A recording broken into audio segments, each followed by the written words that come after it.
Okay, I am here with the internationally loved Skinny Living, and we are here in Music City in Nashville. I just watched you guys perform, and we just kind of pseudo established that I'm the fourth member of your band, right? Yeah. Alongside Will's Dimples. Yeah. I think, It's you the know. vocals. The left you're one. in the right one.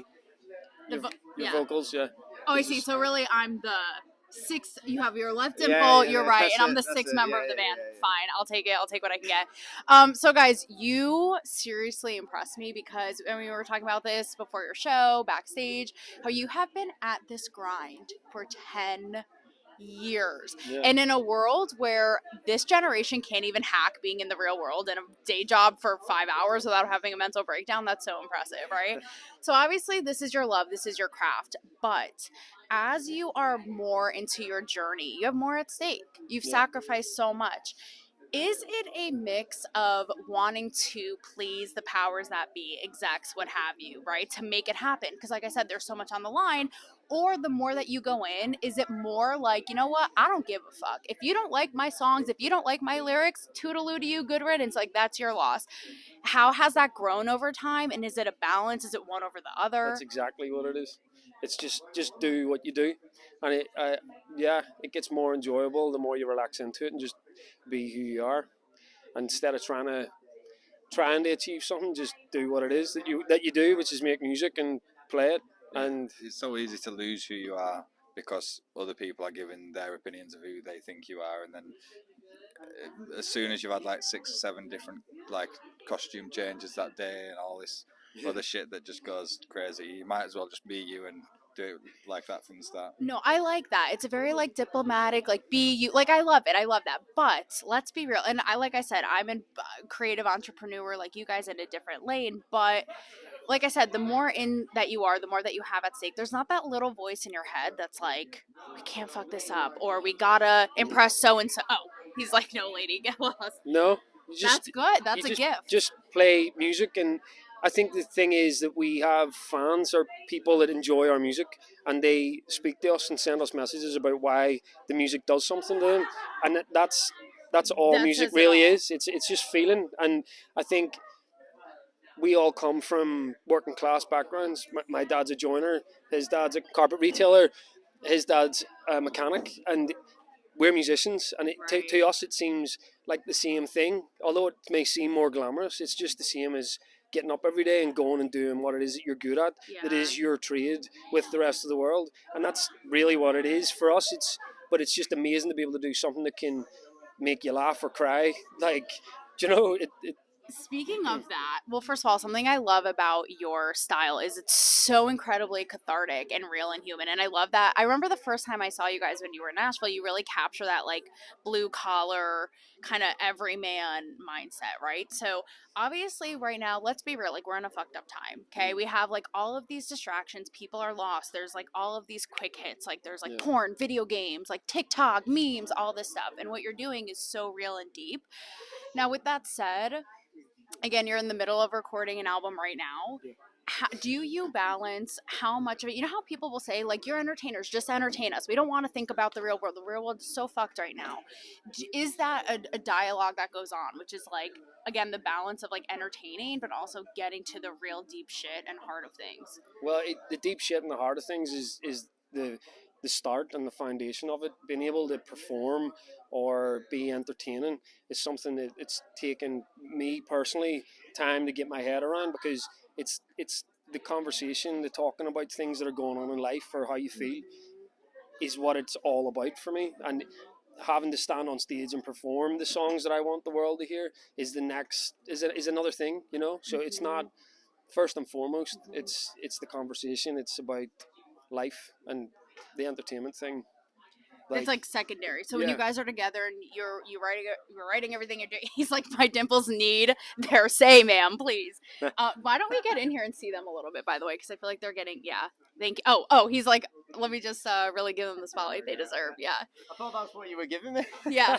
It's not, so that's secondary then, is like, we're just gonna be real, we're gonna tell our stories, and like, again, that idea of like, to hell with you if you don't, sorry, if you think it's if it's to this, to that, too deep or whatever. We once had a gig where one person told me that we sounded too much like the Beatles, and then somebody else told me that we should sound more like the Beatles.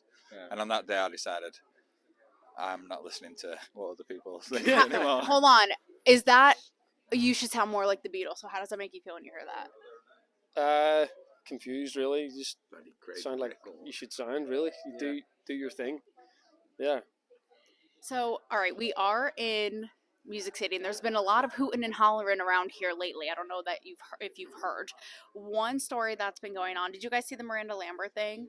Okay, so Miranda Lambert's a huge country singer, and it went viral because she's at this huge show, and fans of hers in the front are like taking selfies, and she called them out mid-performance and was like, "Could you not? Like, you're disrupting my art, basically." Yeah. So, how do you feel about that when you see like whether the performance be intimate, big, and people are on their phones or taking selfies? Does that annoy you? There's a line that shouldn't be crossed, and there's a side to each side of the line. Like I think. People are there to enjoy themselves and take their phones with them and try and capture moments to bring home with them. Some musicians get frustrated with that, but realistically, people have paid their money to come out and experience that evening. Like they're supporting you and there to be with you, like your fans, right? And so it's like, where's the line? They should be free to do that. Right. But when it becomes too distracting for the people around them that are there to try and enjoy themselves in a different way, then that's a problem. So I think in general, if any of us are going to a gig, we've got to think about the people around us and not be, oh, this is all about me tonight. It's not. It's about the whole community that's there watching what's going on. Is there something that would make any of you guys like stop a song like that and be like, really, lady, or really, mister? We did it like only a few weeks ago. I had to do it a few times, yeah. But because what were it ended up causing a fight. There was somebody that was consistently talking, like having a normal conversation in the middle of the gig, and it was about 350 people in a room, and these people that were beside this woman were asking her to be quiet, but they'd asked her probably 4 or 5 times, and at that point it started to get a bit scuffly. So I was like, look, if you want to talk, you can go outside and then you can come back in, but if you're here to listen to music, respect those that are around you. That's it, really. It's like with anything, right? Like just common decency, which people have one brain cell these days, so there's definitely a shortage of that. Lastly, for you guys, I don't know if you followed the whole Jason Aldean thing, but that's crazy. Not to get into the weeds of that, but again, we are basically, not that your stuff is politicized at all, but he has a song, became all politicized. The point is, I was having a conversation with someone in the business just before your show, and we talked about, to be policing lyrics and art is really problematic. It's like, the way I see it, then don't listen to it, but everybody has to have their art. What is your take on that? Because right now we're in a time where everyone has a say. There are mobs that jump on this one way or the other and try to silence artists. So what's your take on that? I think that censorship is always tends to be a negative thing, but you have to be careful what you align yourself with certain songs and certain artists. I think try and step away and hide away from where they actually align themselves. I feel like sometimes they maybe leave out details that they might actually be thinking. So, right, it's like we all know, guys, but is that something that comes up in your process? I think people should be able to express themselves and say what it is that they want to say, but they have to then be willing to deal with the consequences of what it is that they've said. That's it, really. Mm-hmm. For us, politics, probably one song we have had a bit of a political, but it's very much of a broad stroke of the government and the system is just fucked up, and it could be a lot better regardless of who we have in power in Britain. Sure. It could be a hell of a lot better, and it's a really troubled state at the minute where we're from. So yeah, I think art should always be open to be having that conversation, and if you want to say something, you just gotta be sure of what you're saying. So it's not like you guys purposefully stay away, but if you do it artfully and purposefully, you're like, okay, we'll do it. If we feel it, if there's something in us to say something, we have a song called In These Times, and it talks about the state of our country and why there's certain elements of it that nod to why we feel that it is the way it is. But we aren't all seeing eyes either. We don't know exactly the way to fix something or why it is exactly the way it is, but it just is, and it's just, art should always be free to express, because it's the only thing that can really, really push a change. So.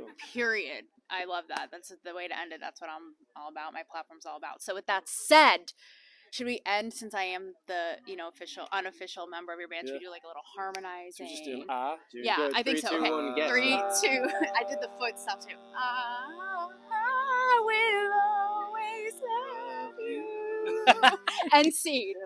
Guys, thank you so much. No I bother. appreciate it. In Thank all you. seriousness, I see really big. We're like half off camera, but there you go. I see big things for you guys. Yeah, and expect some royalties from, single-handedly me and my iPhone blowing you up. No. But thank you guys. Thanks a lot. Appreciate it.